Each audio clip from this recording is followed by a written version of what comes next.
Welcome, everybody. It is week 10, start, sit, different day. One of your co-hosts, Joshua Hudson, here from Club Fantasy's Wednesday, no punt intended. And we've got a full show, and it's all based on your guys' questions. No Faith this week, but Joe, Ryan, myself, we're all here, and we've got special guest, Mr. FF Chalupa Batman himself, one of our Club Fantasy writers, actually. Zack is going to be joining us and answering some start, sit questions with us. So stay tuned and get those questions ready.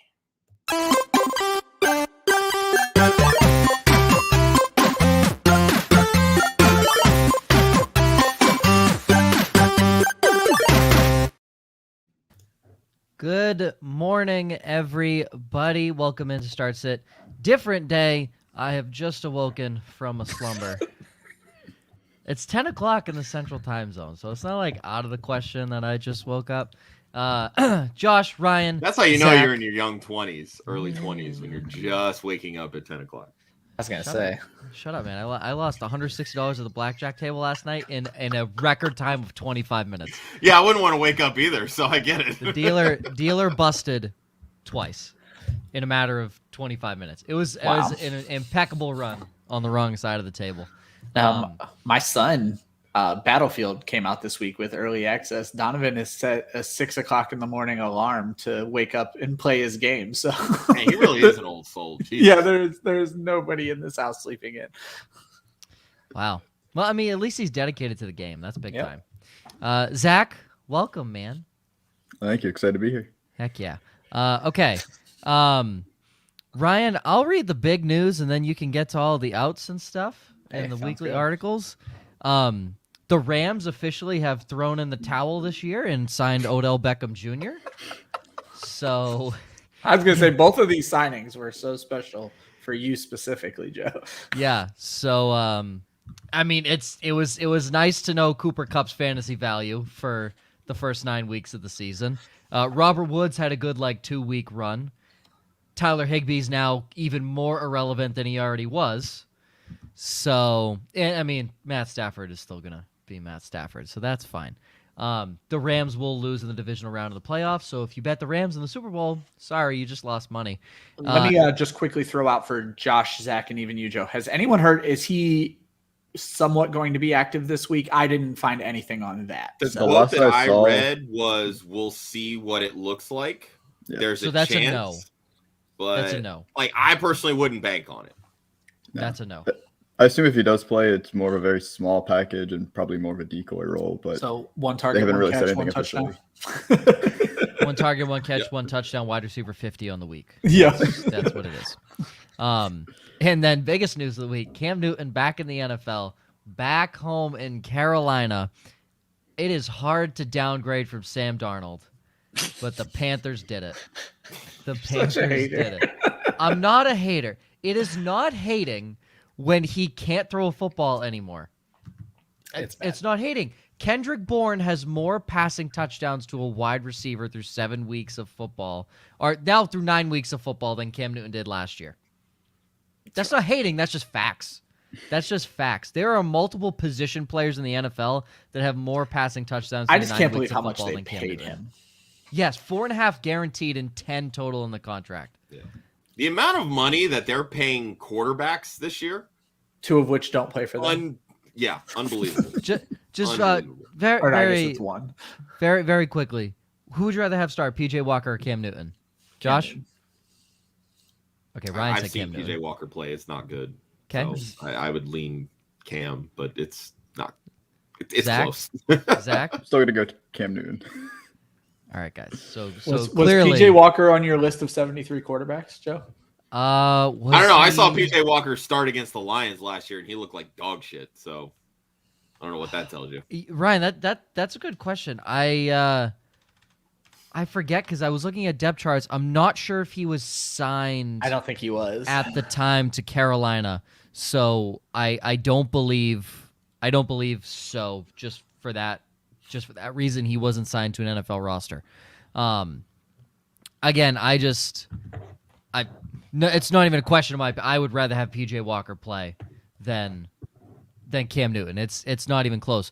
PJ Walker is a mobile quarterback as well. He's faster, younger, more elusive than Cam Newton is right now. So if you're going to run that style of offense, what's it matter? So, I mean, good news is P.J. Walker has the same amount of passing touchdowns as Cam Newton did through 10 weeks of football, 0. So they're basically on the even playing field. All right, Ryan. Wait, I'm sorry. There's more. Yeah. The reason Carolina signed Cam Newton is because Darnold's on IR. Logan Thomas needs monitoring. He's still on IR. And Trevor Seaman will start again for the Saints this week. Never going to pronounce his name correctly. All right, Ryan. Who's injured? Who's pretty not? light at quarterback. Nobody listed as out. Nobody listed as doubtful. Kyler questionable, and they're treating it like a game time decision again. So keep an eye on that one. Running back gets a lot more interesting. Out. Nick Chubb, Alvin Kamara, Chris Carson, Jamal Williams, and Demetric Felton. Obviously, huge news for the Browns. Not that he's a big name, but they also signed Brian Hill to the practice squad, but have already declared him out. So I believe it is just John Kelly and Dearness Johnson for the Browns this week. Doubtful is no one. Questionable, Damian Harris, James Robinson, Zach Moss, Ramondre Stevenson. They did just announce Zach Moss did clear concussion protocol. So he seems like a go this week. And I know that's going to touch on one of our questions because that's going to add some muddiness to that situation. Wide receivers, Chase Claypool, Curtis Samuel, Antonio Brown, all ruled out. Nobody who matters is doubtful. Questionable, Keenan Allen, Chris Godwin. Chris Godwin is one you have to pay attention to. Julio Jones, DeAndre Hopkins, Corey Davis, Rondell Moore, Tim Patrick, De'Ami Brown. Godwin, again, looking like a game-time decision. That's going to be another weird game because Robert Ezekiel Gronkowski already ruled out.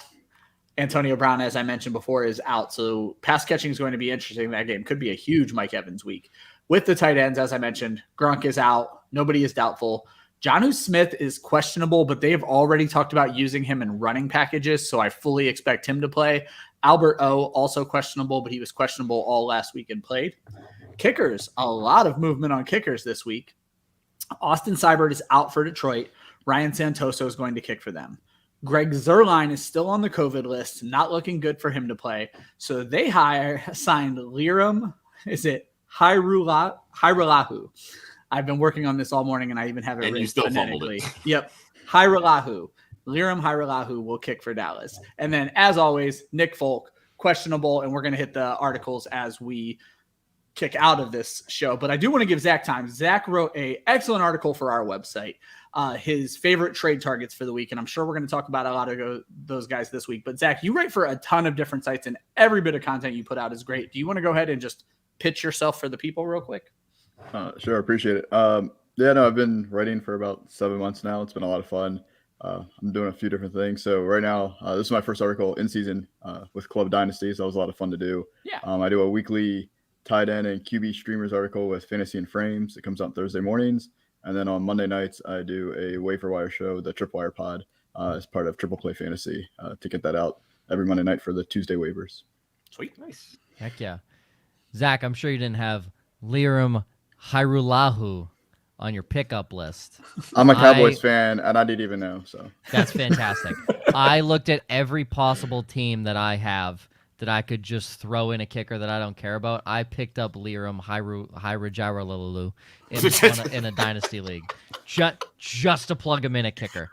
I'll be honest with you, did not even know who the fuck he was until I saw it typed on this show doc. Yep.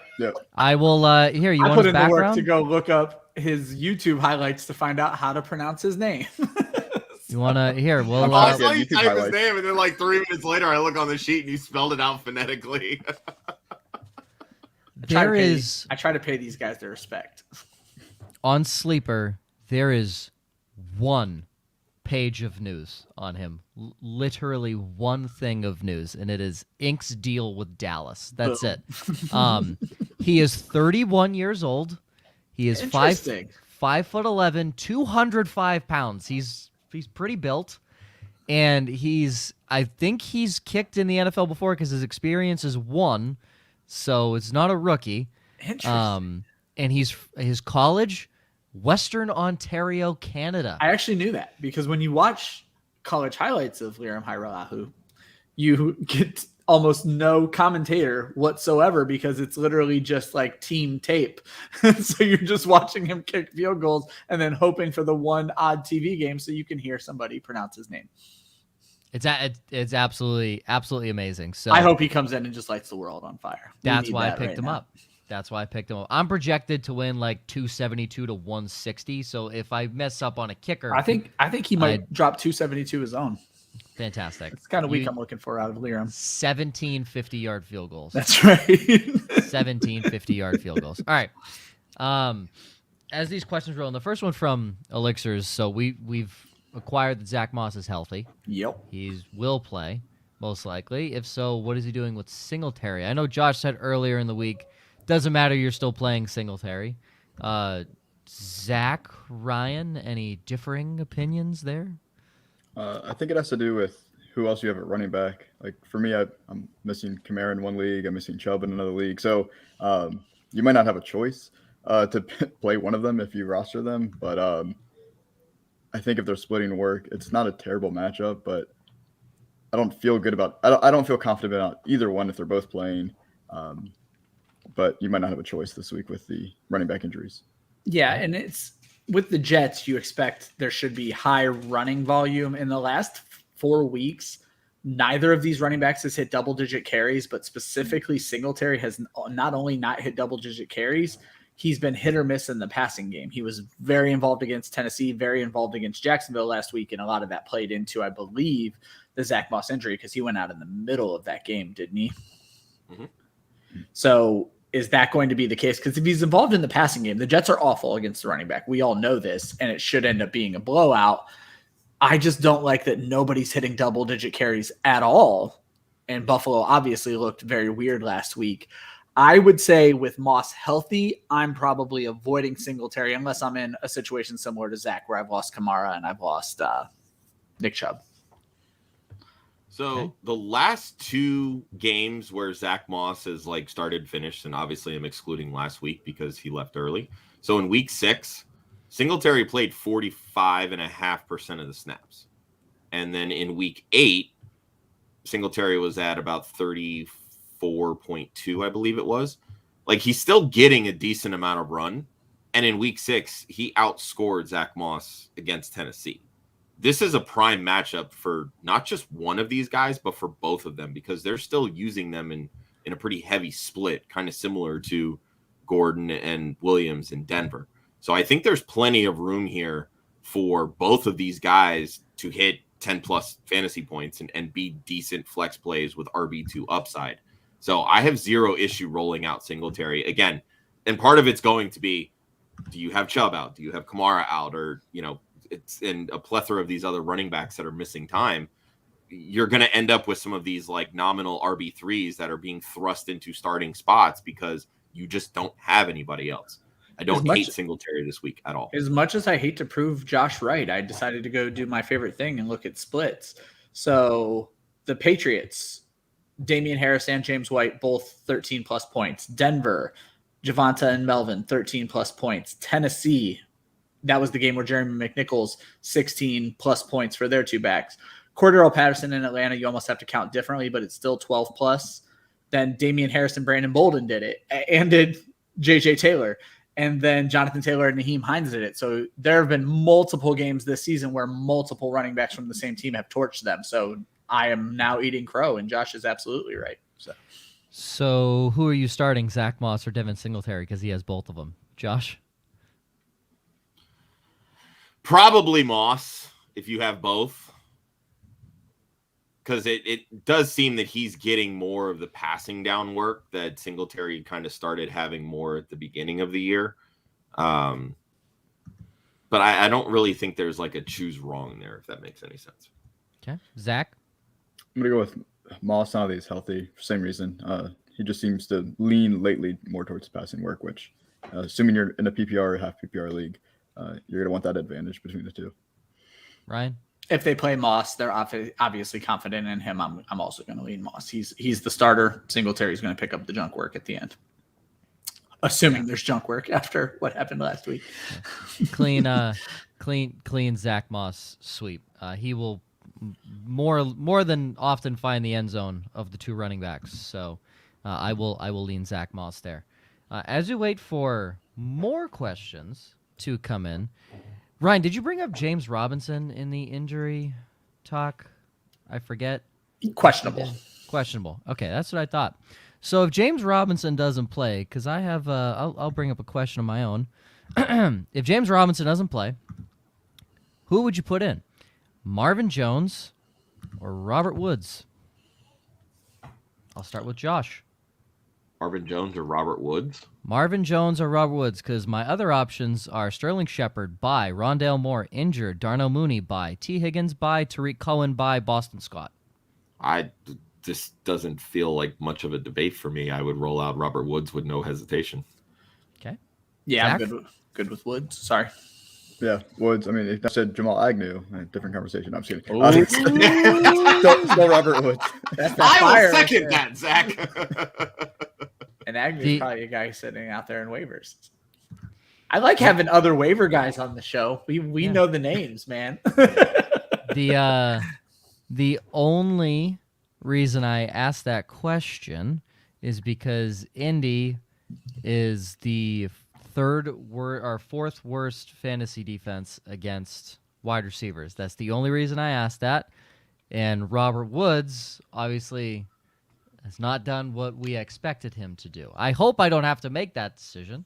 I was going to say, what's interesting about Woods, because I was a guy who's obviously super down on Woods. When you go back and look at his game-by-game stats, while he's certainly not performing like a wide receiver one, he is, I believe, a wide receiver one on the season right now in PPR. He is the wide receiver 12. And then if you go game-by-game, it's like double digits every single week. 12, 12.4. He did have the 6.8, 14, 27, 11, 15, 20, 17. Obviously, and I'd love to talk about this while we're waiting on questions, though I know we have at least one in the chat. How do we think? I know you'd mentioned Cooper Kupp. I personally think this hurts Woods more than Kupp, but this is one I think is worth diving into because it's the question we're going to get most often over these next couple weeks. But again, just to touch on Woods, while he feels like a disappointment, that just really speaks to what Robert Woods has been in fantasy for the last 5 or so years, because he's really not a disappointment compared to some of the other guys. He might be the most consistent wide receiver in fantasy right now. I hate that you said that, but it is true. I look back at his game logs. It is true. I don't like hearing that. I think it hurts both of them. If it were to hurt a person more, it would be Woods, because I think they would run the same stuff.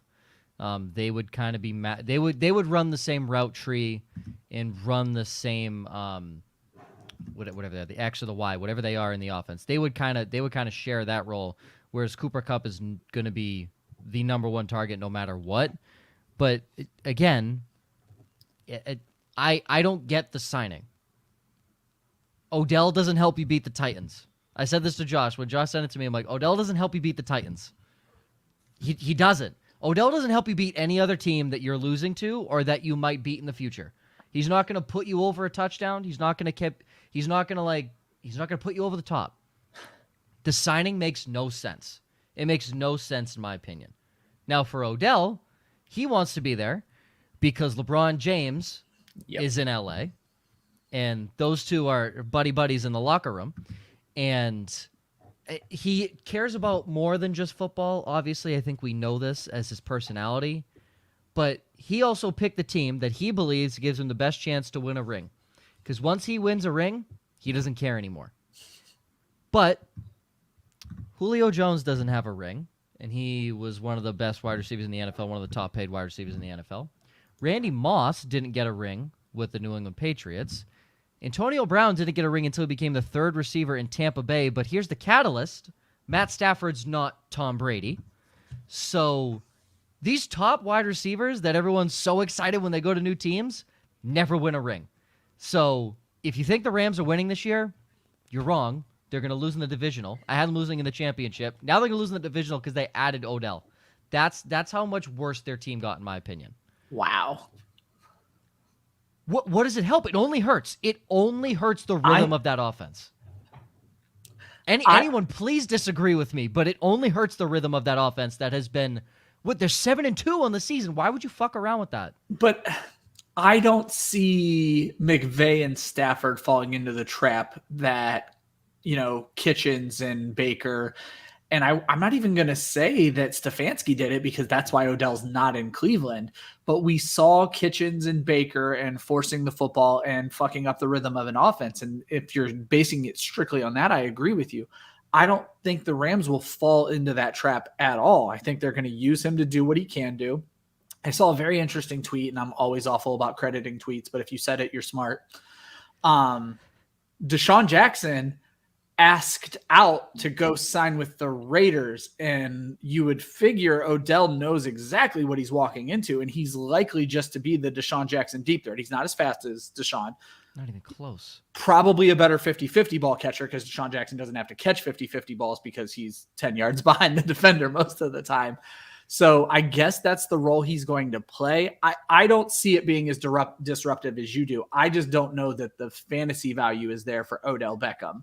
Zero. Because you're talking maybe 4 targets a game, hopefully 2 catches. He's only catching 52% of the balls thrown his way, and that's over like the last 3 years. I don't think it cracks 56%. I think that's more on Baker though than OBJ, honestly. The offense in Cleveland, definitely. Yeah. Well, I don't agree with that. It's the role, and I think he's going to play a similar role in this offense. He's not going to be this underneath target hog that he was in the Giants, but he's probably not going to be that anywhere anymore. I don't have the numbers in front of me, but Baker didn't kill Jarvis Landry's catch percentage. So it's not on. I mean, Jarvis Landry's catching 65% of the balls thrown his way. Much lesser extent, Donovan Peoples-Jones is catching 84% of the balls thrown his way. It's an Odell Beckham problem. Yeah, Jarvis Landry doesn't throw a hissy fit if his quarterback misses him on a route. Again, Odell is a diva. Diva receivers don't win championships. They don't. I'll let Zach chime in here before I. Yes, I was going to say, me and Joe could fight about this all show long, Yeah. I'm pretty sure. I don't know how fantasy relevant it'll be from an OBJ standpoint. I think the name is going to bring a lot of excitement for some people. And hey, if you have them, trade them if you can. But I think it more hurts Van Jefferson. I think a lot of us are really excited to see Van Jefferson as a wide receiver 3, have some flex appeal. If one of those wide receivers goes down, he just steps right in. He's been getting a lot more snaps. So I think that was exciting. So it would now not shock me to see OBJ kind of fall into that role within a week or two. So I don't know if it really hurts Cooper Kupp and Robert Woods. I get the whole locker room standpoint, and let's see how OBJ acts. But I would hope, knowing that he's coming here, he understands what's going on. And I think that team has enough gravitas to kind of put him in his place. And they don't need him. He needs them. So I don't know. I don't think he's really going to be that good for fantasy going forward, honestly. But I don't think he hurts the 2 big guys. I think he just hurts Van Jefferson.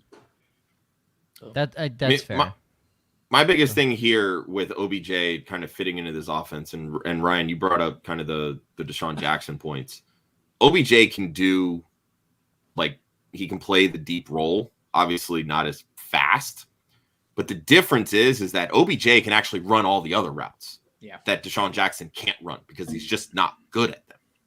And that's what's going to keep defenses more honest, because if you're playing if you're playing OBJ strictly as we're running wind sprints, that's it. Then the next thing he's going to do is run a 10-yard curl. And then you're like, oh shit, now you're out of position. And the offense is going to advance if that's one of Stafford's reads. And that to me is really the big difference. As OBJ gets worked into this offense, he's going to be able to do for them what Van Jefferson was doing, but better because he's just more talented. And we can sit here and we can argue all day about what OBJ used to be, what he currently is, etc. Fact of the matter is, defenses are still going to respect him the way that they never have or probably ever will respect Van Jefferson. Yeah, I mean, all 3 guys on the team are route running technicians. Yeah, I think Joe hit on a good point. Not in the same way, but this is very similar to Antonio Brown joining the Bucs last year, just without Tom Brady. And here's what I'm going to bring up. So we all know that the Bucs throw way more than they should. Mm-hmm. It's out of control. So both teams this year, Bucs and Rams, are both 7-2. There actually has not been a single game this year where Tom Brady has had less than 36 pass attempts. Not a single game this year he's had less than 36 pass attempts. Fewer than. Sorry. I hate you. Shout out to Faith. And we have to make Faith feel part of the show Yeah. somehow.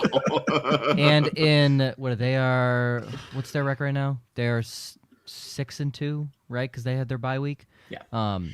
So in 8 games, 6 of them, he has thrown over 40 pass attempts.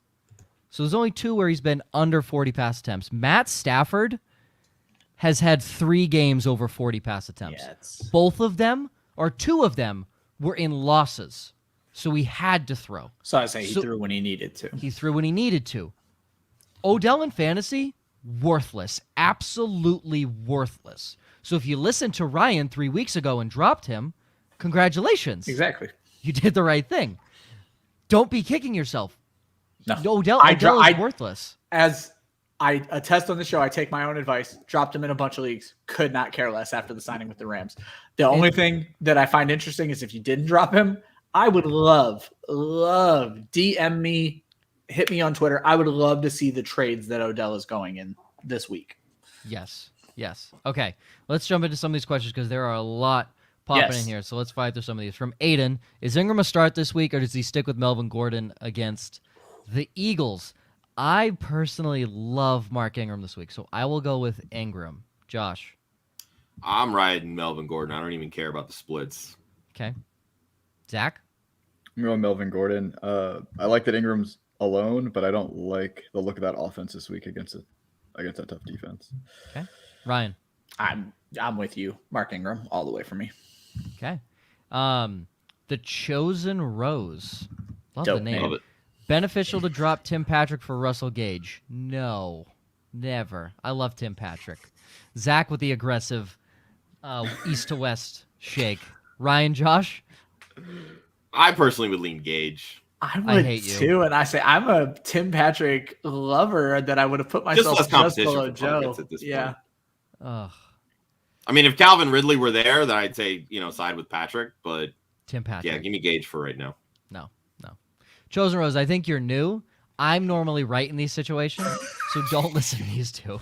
I'm normally right in these situations. And they can attest I am better on big swings than they are. They can attest to that. This is not a big swing. This is the That's lowest. a big swing. This is the lowest stakes. This is like Big wide swing. receiver 5 on your team. That's right a big swing. Elixirs, be honest, there a chance that 3 and 6 can get to the playoffs. Yes. Yes. Yeah, of course. If you still have 3 wins right now, there's definitely a chance. Now, Now, if first place is only 6-3, absolutely yes. yeah, you're still definitely going to need a little help, but there's definitely a chance if the first place is 6-3. So Look, I'm just going to throw this out here. Christian, my roommate, who cuts all of our clips for no pun intended, he has won our home fantasy league the last 2 years with a 6-7 regular season record. Snuck into the playoffs as a 6 seed and just swept in the playoffs. So, yes, it is 1,000% possible. All you have to do is get in. Get there. I've seen so many tightly grouped leagues this year than I've seen in any other season before. Yeah. It's all going to come down to the stretch. I'm really interested. I think that week 14 bye week is going to crush some people's dreams when they have to bench Jonathan Taylor. So. Yeah. Chosen Rose again. Start 2. E-Man, Jerry Jeudy, Renfro, Christian Kirk, Russell Gage, Ryan. I see that she already made the choice of getting Russell Gage, unless this is a different team. I assume this is a she. I just see Rose. They. You're not benching Hunter Renfro. No. I would probably fire up Jerry Jeudy. It would be close with Christian Kirk if I knew Kyler was playing for sure, but give me Renfro and Jeudy. Zach? I feel the same way, and I would sub Kirk in for probably Jeudy if Kyler was playing and Hopkins was out. Yeah, that's big too. Josh? I've been a notorious Jeudy hater, but I'm going to side with Jeudy here. The Eagles run way too much zone, and Jerry Jeudy just eats that up. So give me Renfro and Jeudy. I will go Renfro and Kirk. I don't care who's playing quarterback because Colt McCoy, baby. Colt McCoy. the gunslinger. He never Colt did good. McCoy. No, he fails in game 2. He does Game fail 1. in game 2, but the wide receivers tend to be okay. So I will go Renfro and Kirk because Emmanuel Sanders, you just have no clue who's going to go off that game. Yep. And you're really looking at 3 you need like big play guys out of them. Judy, Kirk, and Gage. Renfro's going to get you, 11 catches for 20 yards. But possibly a touchdown. Possibly a touchdown, exactly. Chosen rows again. Higbee, Conklin, Jared Cook, or Pat Freiermuth. I think we can all say this one in unison because this one, I think, is pretty easy. Pat Freiermuth. Anyone disagree? I might have made an argument for Conklin before Chase Claypool was out because Detroit is actually not that bad against the tight end. Detroit is bad. Don't get me wrong. They're not that bad against the tight end. With Claypool out, Freiermuth is about to feast. So, Zach, Josh, any disagreement? Yeah, I would lean Freiermuth here, but Conklin, I think, can do okay, but I think this is just going to be a huge Dalvin Cook week. Yeah, anyone but Jared Cook on that list is probably okay. But I would Oh, you're going to whiff on Higbee too if you go that route. So Yeah. I'm not saying you should. I'm just saying that I'm not concerned as much as I would be about Cook. But Freiermuth, I think, That's true. just stay in the flames. So it's not that you hate Jared Cook. You're just saying don't start Jared Cook. correct. Yeah, He's definitely one of my fades this week. I will say that. Yeah. Chosen Rose, he's just asking if people should be nervous about starting Freiermuth since Ebron's back. Short, no. Eric, it's funny because Pat Freiermuth has caught more balls in the last 2 weeks than Eric Ebron's caught in his entire Steelers career. So it's actually weird. I think Eric Ebron's number of drops equals the amount of catches Freiermuth has had the last 2 weeks.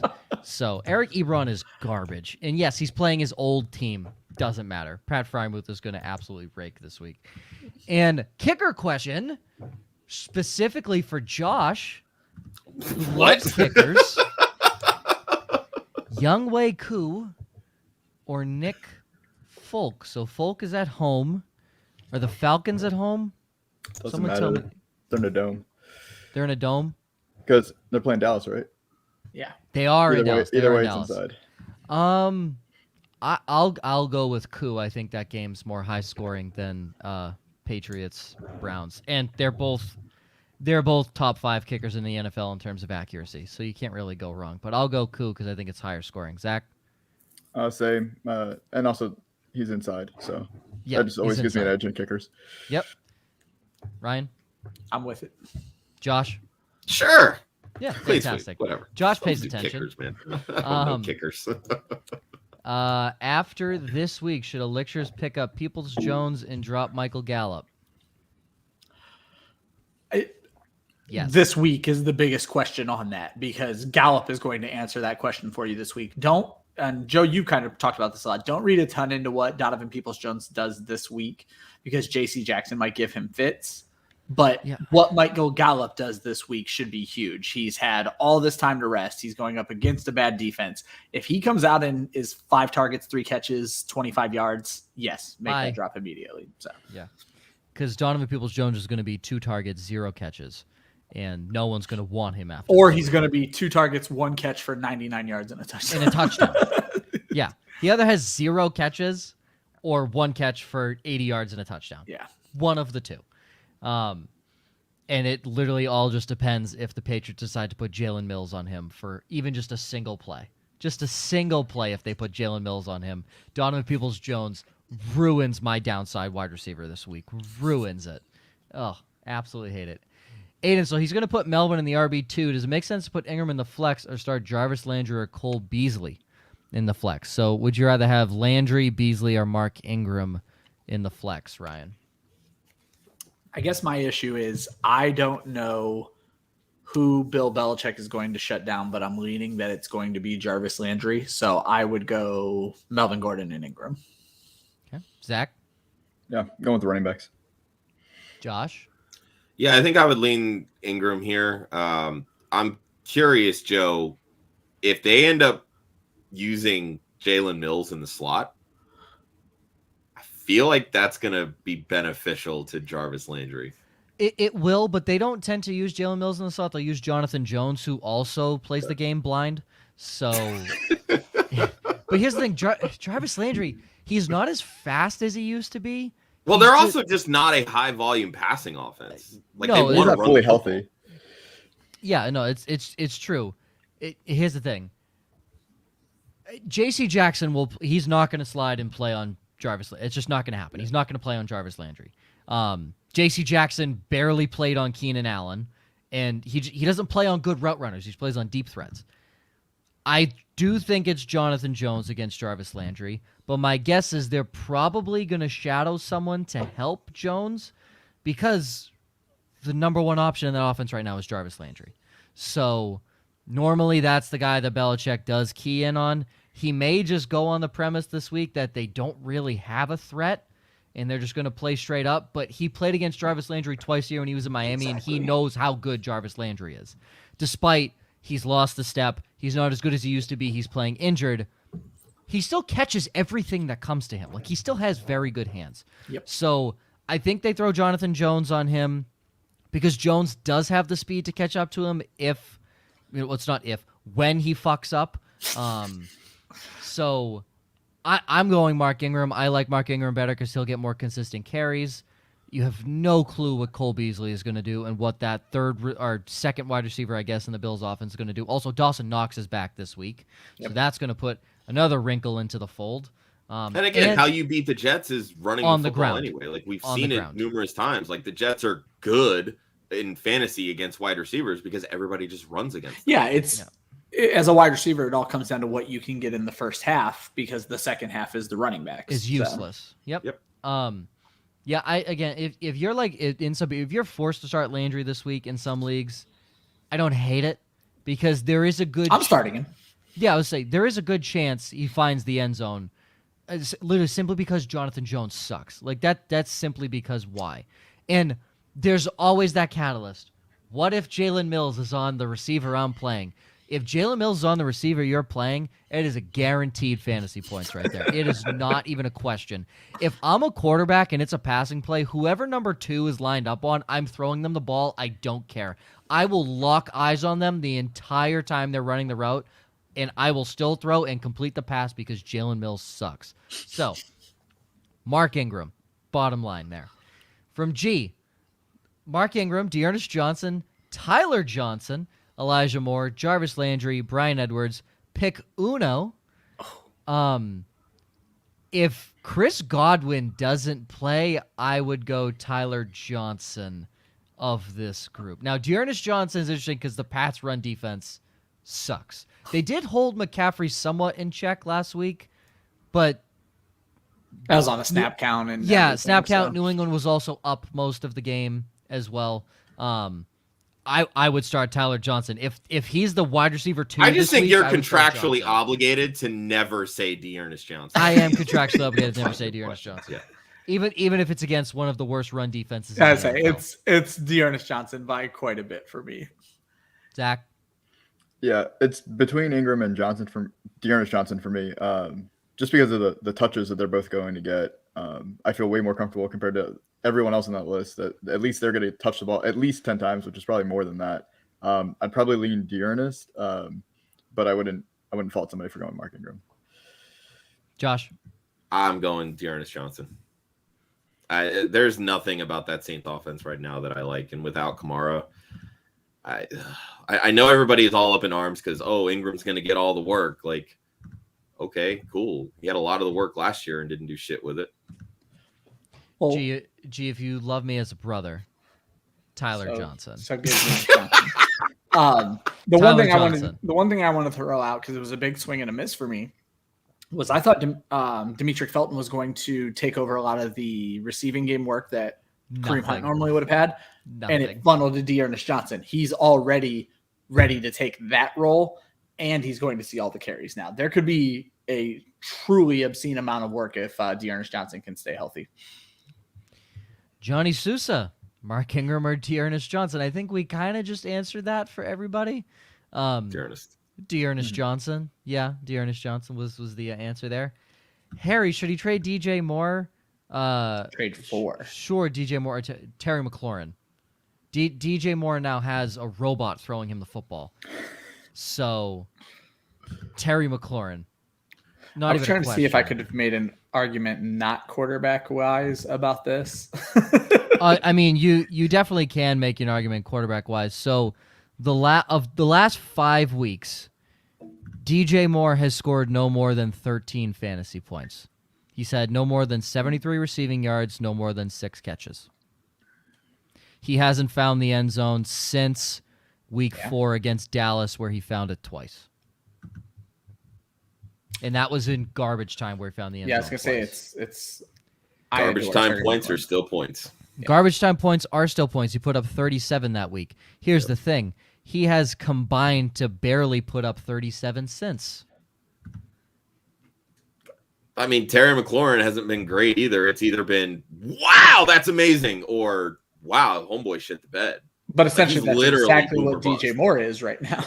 So. Yeah, I mean, it's a wash for me. Like, Taylor Heineke's been very average. They don't have any other threat on this offense outside of Terry McLaurin, so defenses are just queuing up him and saying, all right, we're going to stop you, and that's that. Because Gibson can't get going, and McKissick is good at one thing. It's crazy how similar of a season those two are having. Yeah.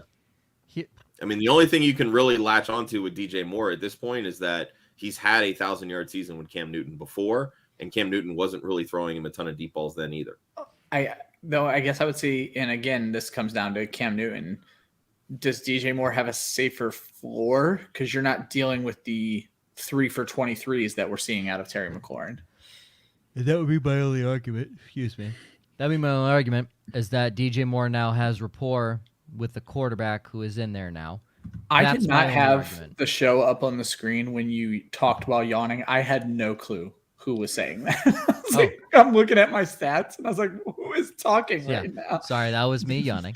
That's the only argument I think you can make for DJ Moore right now. I have him in my lineup this week because I read my lineup earlier in the week, and there's not many other options for me to plug in there. Again, they're playing Arizona, so they're going to have to throw to stay in that game. Oh, I'm not looking at just one game, though. So that's what he's... No, I know. In rest of the season, too. And again, my argument is that the only reason for me for DJ Moore is that he now is a quarterback that has rapport with him and has trusted him in the past. And Newton, I don't think, has ever thrown to Robbie Anderson. I don't think he's thrown to anyone on that offense besides Christian McCaffrey or DJ Moore. Yep. So... Did Robbie Anderson play corner for the Jets last year? Because he might have. Maybe once or twice Robbie Anderson caught an inadvertent pass. Can we let Zach answer this at all? Yeah, Zach, please just jump in. I think for me, Harry's asking if you should trade for either of them. So I think it's whichever one you can give up the least amount, take that one. No, Harry, if you're still in the chat, who are you giving up? Because you might not want either of these guys. But I wouldn't give up much for either. They're both very inconsistent. They're both very talented. It's a very good point, Zach. But I would say whichever costs the least and does not hurt your team by giving up those assets, then I would just go with that player. That doesn't really answer the question. Zach took emotion out of the article and used logic. Joe just hates Cam Newton. I do hate Cam Newton. Yep. But so, and even I'll even add to more of maybe here's why you should go get DJ Moore. Outside of Buffalo, he doesn't play a great he doesn't play a good secondary. He'll play Arizona this week, which to me is an overrated secondary. Washington, Miami, Atlanta, Buffalo, Tampa Bay twice, but once is week 18, so that doesn't matter. And then New Orleans in championship week. Yeah. He doesn't play great secondaries. Now, flip side, Terry McLaurin, Tampa Bay this week. We know terrible secondary. Carolina, Seattle, Vegas, Dallas, Philly twice, and Dallas. Philly has been good, apparently, against the fantasy receiver. Yeah. And that's twice, so he'll play Philly twice in the fantasy playoffs. To me, if again, do what you can, trade away the least amount you can. Yeah, that's a good point. Matchup wise, DJ Moore actually on paper looks better matchup wise than Terry McLaurin does. He did add the addendum. Yeah, this is interesting. I guess I'll pull it up, Joe. Since you. Yeah, no, I see that. Sorry, I was just I was frozen in time. He's giving up Alvin Kamara for Darrell Henderson? For Hendo and one of those wide receivers. No. Don't do it. Nope. No. Okay, I think- Harry. Hold on, Harry. I'm gonna tell you a story about someone who gave up Alvin Kamara last year. Flex Oh depth. Jesus! I'm gonna Flex tell you a depth. story, Harry. Do 'cause not I, trade for flex depth. Harry. I think you're new here, and I want to tell you a story. I want to tell you a story because I want you to avoid the pitfalls that this dumbass in my league did. Okay. He said, "Oh my God, Travis Fulgham, what a guy."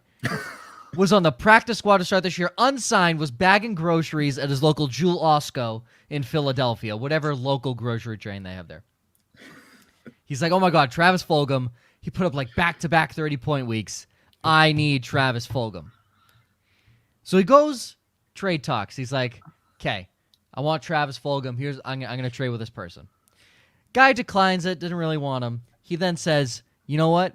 I'll give up Alvin Kamara for Travis Fulgham and like 2 other players. He traded Alvin Kamara for, in his words, he said, I needed flex depth. He traded a top 5 fantasy running back asset. Now let's be clear. This For is not flex that. This is This is not definitely that. not that. I mean, Henderson's having a very good season. Sure. Don't trade Alvin Kamara. That is rules. And one other thing I'll throw out, another way to look at this is you're not just trading Kamara, you're also trading whoever you have to cut to make that roster spot. So what you're asking yourself is Kamara and the guy you have to cut better than Hendo and Terry McLaurin? No. The answer is probably no. Yeah, definitely no, in my opinion.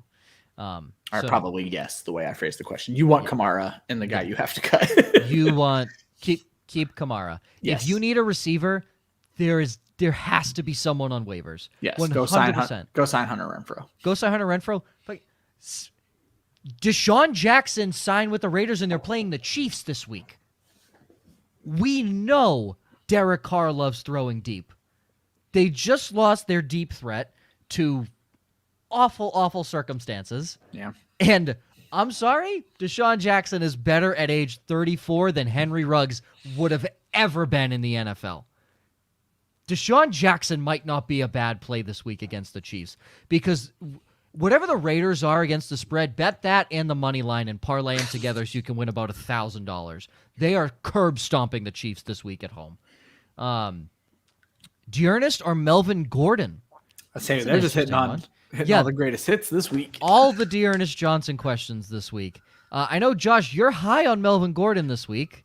Yeah, I would go Yeah. D'Ernest. I would think. lean Gordon. Okay, I would lean Gordon, but it is close. You could definitely give me the argument for Johnson, and I could easily side with that. But I'm going to go Gordon because I know how bad my team is at stopping the run. Zach? I'm gonna go with D'Ernest. I don't do rankings, but I would assume if I did that he'd be at least a top 12 running back this week. Contractually obligated to say Melvin Gordon. Off the record, D'Ernest Johnson's not splitting carries with John Kelly. So I'd say I do rankings, and D'Ernest Johnson started out as my RB7. It's D'Ernest Johnson. from Mark Delario, Beasley or Dawson Knox in the flex. I would put Dawson Knox in the flex, like no hesitation this week against the Jets. No hesitation. I always lean volume. If I haven't dug into Beasley's injury, I'm not really in a spot where I need to start him. But receivers against the Jets. There's that. My apologies. Yes, it's Knox. Yep. Because I believe the Jets are the 7th worst fantasy defense against tight ends, just because tight ends will normally find the Pull end that zone. up right now, actually. Yeah. Zach? I had to be Knox, Ninth but I'm also worst, curious to see who he has at tight end that he would put Knox in the flex and if he has a better flex option out there. Yeah, that's true. But maybe he has a stud tight end and then just throw Knox in there for flex, Yeah, which throw Knox, also yeah. works. That's interesting because Jets are 7th best against wide receivers as in shutting them down, and 9th worst against tight ends as allowing points. So. Because I literally think tight ends just find the end zone at least once against them. He has Freiermuth as his tight end, so you're not damn moving right him. you do. Yeah. Go with both No, of them. not moving Muth. Yeah, I would go Knox. Josh, I think you're on the same page. Yeah, I mean, Dawson Knox is averaging half a touchdown in the red zone per game this year. Pretty good. So, yeah. Now, here's I'm the gonna- caveat. Here's the caveat. The Bills need to find the red zone this week. Yeah. So Yeah. That is also an issue. But realistically, you think that should be a pretty strong possibility against the Jets. I think last week was a wake get right game. I was just going to say, Jags, so. Wake up call game after what happened last week, division game. I think Buffalo boat races the Jets. I was going to say, this kind of feels like when they lost to Pittsburgh in week 1 and then just came out firing on all cylinders against Miami. You could see a very similar situation here this week. Yeah. In a standard, feels like this is obvious since Russ is back, but Bobby Trees or Tyler Lockett, Tyler Lockett, and to me, it's not even close in a standard. Ryan? It's Lockett. I want that boom ability that no matter what we get out of Trees, it's not quite the boom game that you can get from Tyler Lockett with 201 and 2 tutties. So, especially against the subpar Packers defense. Zach? If it's standard, it's Lockett for the boom potential. If it's PPR, then it's 100%. Then it's Woods because he's just so consistent. Yep. Josh? Here's my only worry with Lockett. How much do we really think that Russell Wilson is going to throw the football coming off of that finger?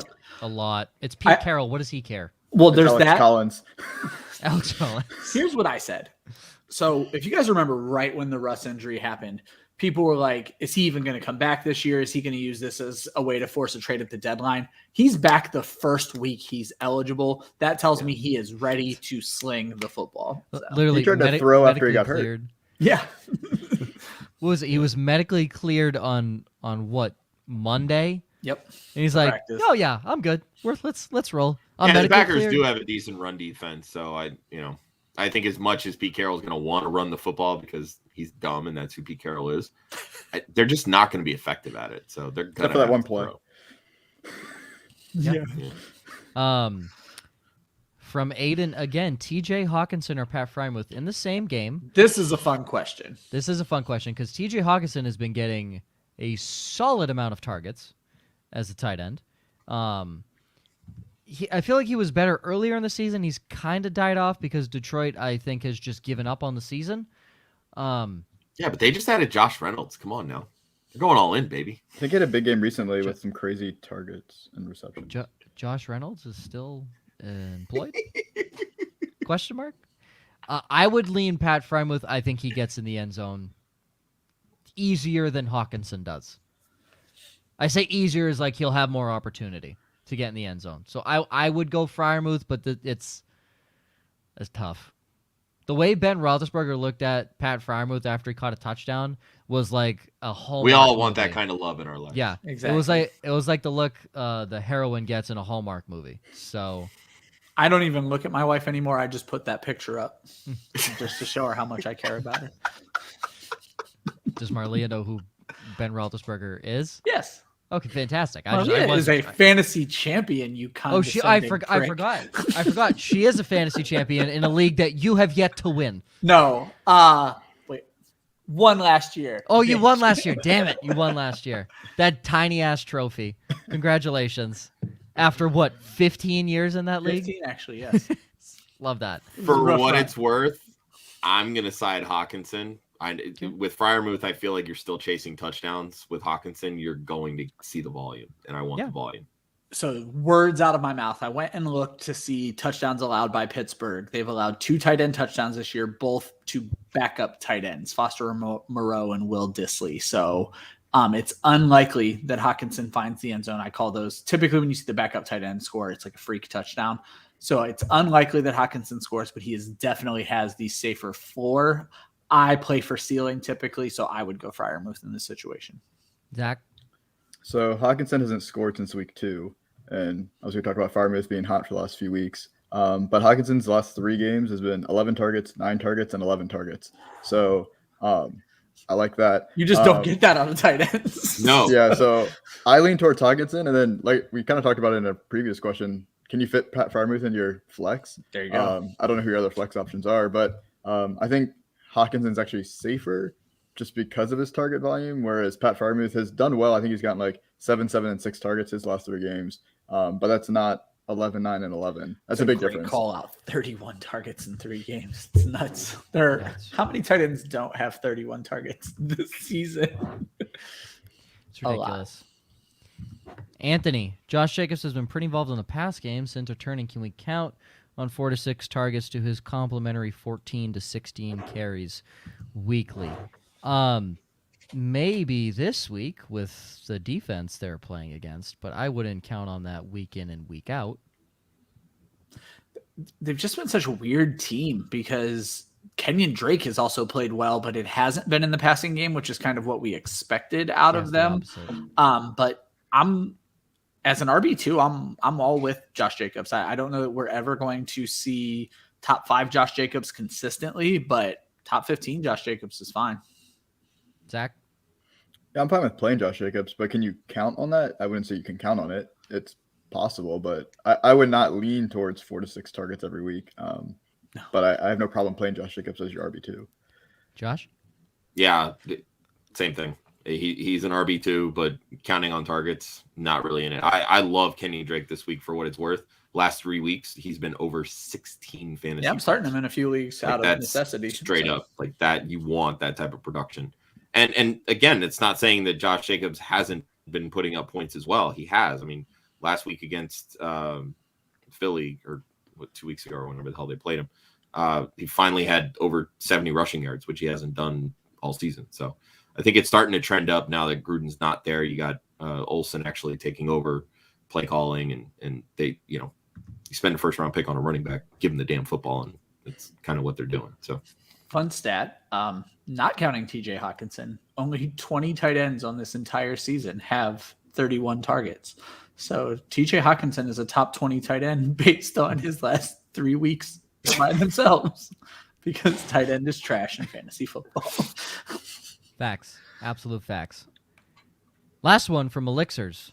Alex Collins or Zach Moss. He's soon Moss, but Collins is projected higher than him.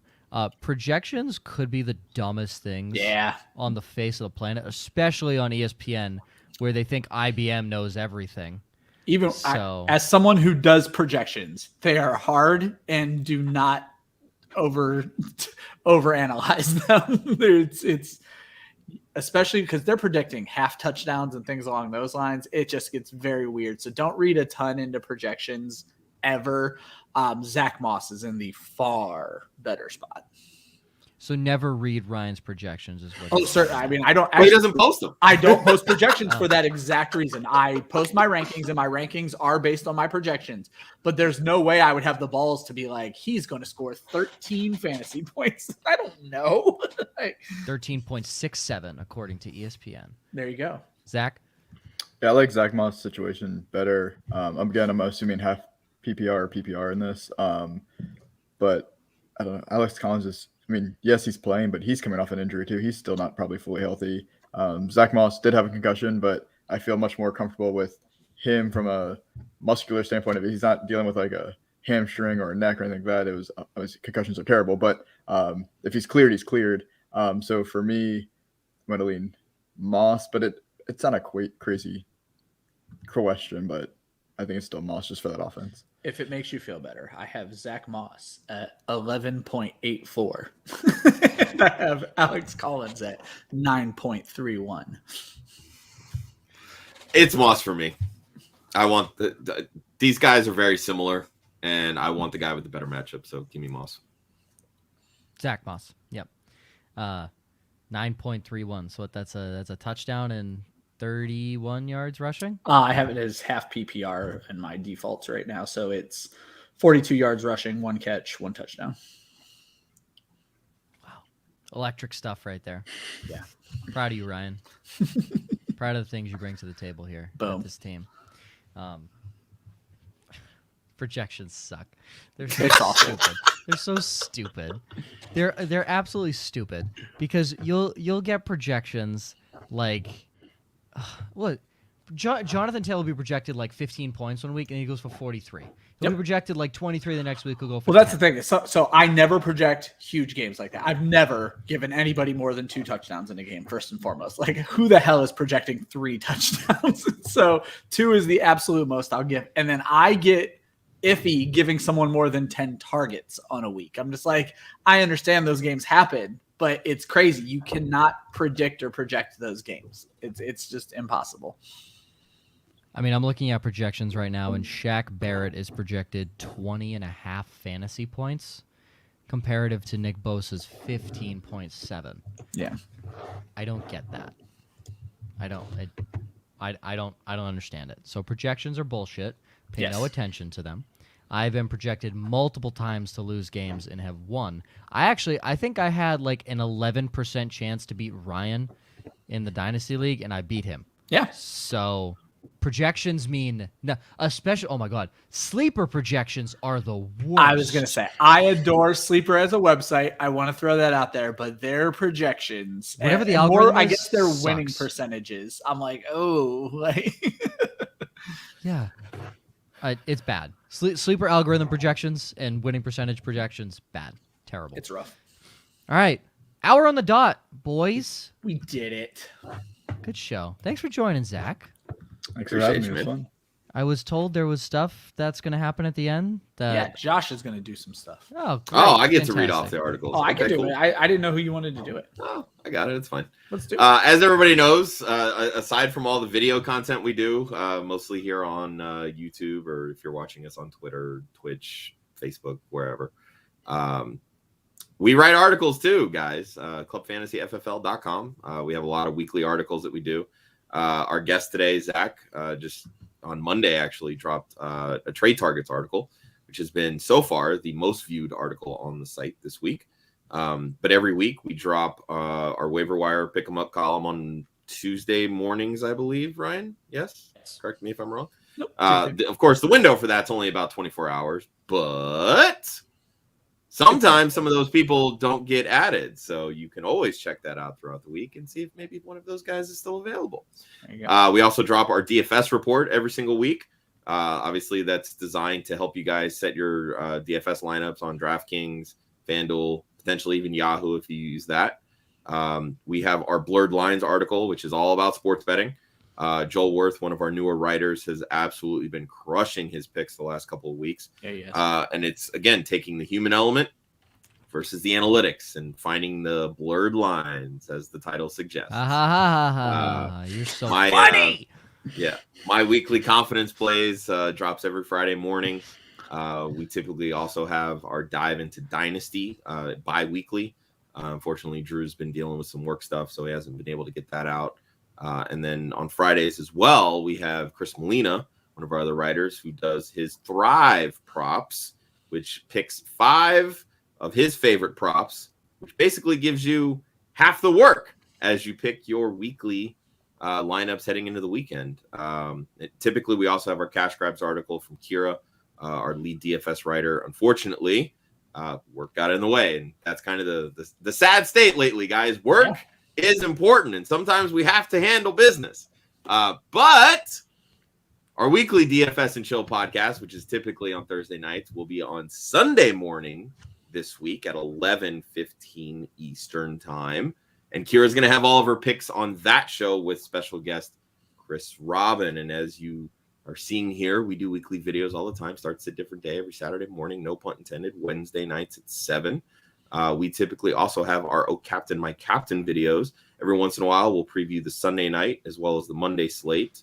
But we always do Thursdays. So that'll either drop on Wednesday nights or Thursday mornings.